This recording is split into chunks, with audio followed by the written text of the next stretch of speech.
നമസ്കാരം. Raf talk ഫുട്ബോളിലേക്ക് അവർക്കും സ്വാഗതം. ക്ലബ്ബ് വേൾഡ് കപ്പിൻ്റെ ഫിക്സർ നിർണയ നറുക്കെടുപ്പ് കഴിഞ്ഞല്ലോ. ഇന്റർ മയാമി ഗ്രൂപ്പ് എയിലാണ്. അത് നേരത്തെ തീരുമാനിക്കപ്പെട്ടതാണ്.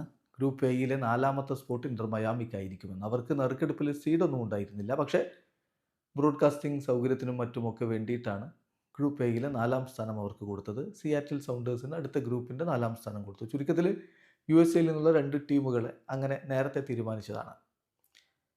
ഇതിലിപ്പം ഇന്റർ മയാമിക്ക് വിന്നബിൾ ആയിട്ടുള്ള ഗ്രൂപ്പാണ് ലഭിച്ചിരിക്കുന്നത് എന്നൊരു വിലയിരുത്തൽ USA ഫുട്ബോൾ മാധ്യമങ്ങൾ നടത്തുന്നുണ്ട്. അതായത് ഒരു ടൈറ്റിൽ, ഒരു എക്സാമ്പിൾ എന്ന് പറഞ്ഞാൽ എങ്ങനെയാണ്: club world cup draw, Messi Inter Miami get winnable group, Seattle gets PSG and tough road.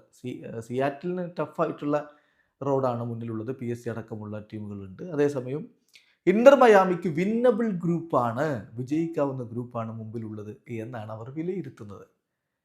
നമുക്കറിയാം, ക്ലബ്ബ് വേൾഡ് കപ്പിൽ 8 ഗ്രൂപ്പുകൾ, 4 ടീമുകൾ വീതം ഓരോ ഗ്രൂപ്പിലും. ഓരോ ഗ്രൂപ്പിലെയും ആദ്യ 2 സ്ഥാനക്കാർ അടുത്ത റൗണ്ടിലേക്ക്, പ്രീ ക്വാർട്ടറിലേക്ക് കടക്കും. മെസ്സിയുടെ ഇന്റർ മയാമിക്ക് അത്ര എളുപ്പമുള്ള ഗ്രൂപ്പാണോ? ഗ്രൂപ്പ് എ നോക്കുക. ഗ്രൂപ്പ് എയിലാണ് മെസ്സിയുടെ Inter Miami.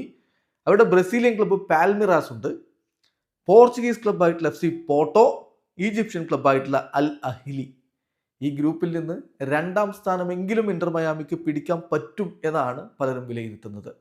On the paper Inter Miami മികച്ച ടീമാണ്. അതിൽ ഡിഫൻസും അതുപോലെ ഗോൾ കീപ്പിങ്ങും പ്രശ്നമാണ് എന്നുള്ളത് മറക്കുന്നില്ല. അതിനിപ്പോൾ ഈ ജനുവരി ട്രാൻസ്ഫർ വിൻഡോയിലൊക്കെ ശക്തിപ്പെടുത്തിയാൽ പിന്നെ മെസ്സിയും ജോഡി ആൽബയും ലൂയിസ് സുവാരസും ബുസ്കറ്റ്സും ഒക്കെ അടങ്ങുന്ന ടീമിന് ഈ ടീമുകളോട് മുട്ടി നിന്ന് പ്രീ ക്വാർട്ടറിലേക്ക് കടക്കാൻ കഴിയില്ലേ എന്നുള്ളതാണ് ചോദ്യം. കഴിയുമെന്ന വിശ്വാസത്തിലാണ് മിക്ക ആരാധകരും ഉള്ളത്. അതേസമയം ഇതിൻ്റെ ഒരു വേഴ്സ്റ്റ് സെനാരിയോ കൂടിയുണ്ട് ഫിഫക്ക്. ഫിഫ നമുക്കറിയാമല്ലോ, MLS കപ്പിൻ്റെ റിസൾട്ട് ഒന്നും കാത്തു നിൽക്കാതെ സപ്പോർട്ടേഴ്സ് ഷീൽഡ് കിട്ടിയപ്പോൾ തന്നെ ഇന്റർ മയാമിക്ക് അങ്ങ് സ്പോട്ട് കൊടുക്കുകയായിരുന്നു. അതൊരു മാർക്കറ്റിംഗ് തന്ത്രം കൂടിയാണ്. മെസ്സിയെ പോലുള്ളൊരു താരം ഈ വേൾഡ് കപ്പിന് ആവശ്യമാണ്. എന്തായാലും ക്രിസ്ത്യാനോയുടെ ടീമില്ല. അപ്പോൾ ഒരു അട്രാക്ഷൻ വേണം. ആ ഒരു അട്രാക്ഷൻ എന്നുള്ളത് മെസ്സി ഉണ്ടാകുമ്പോൾ വേറെ ലെവലാണ് ടൂർണമെൻറ്റ്. അതറിയാം ഫിഫക്ക്. അതുകൊണ്ട് കൂടി കിട്ടിയ സ്പോട്ടാണ്. അപ്പോൾ അങ്ങനെ ഇരിക്കെ ഗ്രൂപ്പ് സ്റ്റേജിൽ തന്നെ ഇന്റർ മയാമി പുറത്തായാലും, ഒരു ഹൈ പ്രൊഫൈൽ മാച്ചും കളിക്കാതെ പുറത്തായാലും അതൊരു വേഴ്സ്റ്റ് സെനാരിയോ ആയിരിക്കും. ഏതായാലും ഇപ്പോൾ അവർക്ക് മുന്നോട്ട് പോകാനുള്ള സാഹചര്യം ഒരുങ്ങുന്ന തരത്തിലുള്ള ഗ്രൂപ്പാണ് എന്നാണ് പലരും ഇവിടെ വിലയിരുത്തുന്നത്. ആ കാര്യത്തിൽ ഒരുപക്ഷെ വ്യത്യസ്ത അഭിപ്രായങ്ങൾ പലർക്കും ഉണ്ടാകാം. പക്ഷേ കമ്പാരിറ്റീവ്ലി എളുപ്പമുള്ള ഗ്രൂപ്പ് അല്ലേ ലഭിച്ചത് എന്ന് ചോദിച്ചാൽ അതേ എന്ന് പറയേണ്ടി വരും. കാരണം പോർട്ട് 1 നിന്ന് മാഞ്ചസ്റ്റർ സിറ്റിയോ റയൽ മാഡ്രിഡോ ഗ്രൂപ്പ് എയിൽ വന്നിരുന്നെങ്കിലോ ഇന്റർ മയാമിക്ക് പണി കിട്ടിയേനെ.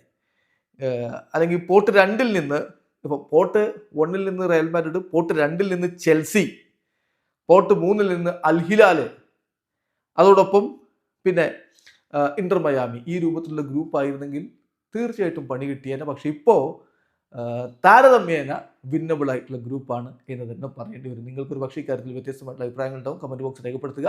വീഡിയോ അവസാനിക്കുന്നു. ഫുട്ബോൾ ലോകത്തെ കൂടുതൽ വിശേഷങ്ങളുമായി റാഫ് ടോക്സ് വീണ്ടും എത്താം.